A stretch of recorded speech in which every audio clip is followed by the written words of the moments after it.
Some folks, they want to be hands-on, they want to clean their own effluent filters and things like that. And so we go out there on a service call and we teach them how. There's no, and after the first time they do it, they're like, you can just keep coming back. About 50% of the time, as soon as we pop the lid, they're like, put me on your list. But some of them don't, some of them, especially they grew up on a farm or something, and they're okay with it. They're just not used to seeing what these new modern systems are. They've got effluent filters in the tanks, and then you've got these alternative systems that take care of the water. So the challenge, of course, is, what is going to be best for that person. And I think the real answer to that is, what do you feel comfortable with? Obviously, we all have to follow the law. We have to have a time of transfer when it's required, et cetera, et cetera. But that, as far as I'm concerned, is a real minimum standard.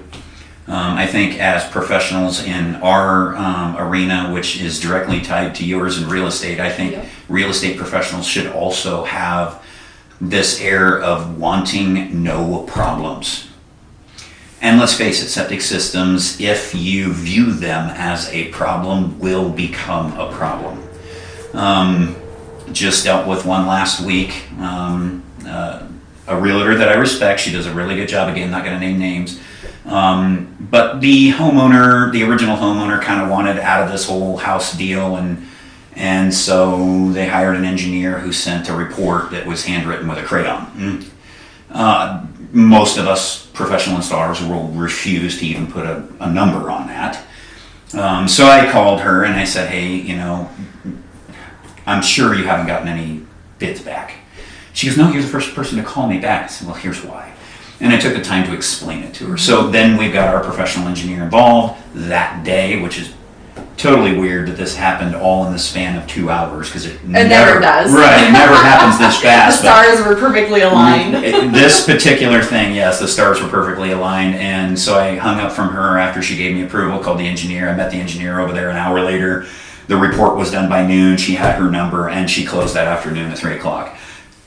Totally will probably never happen again that quickly, but that particular circumstance it did.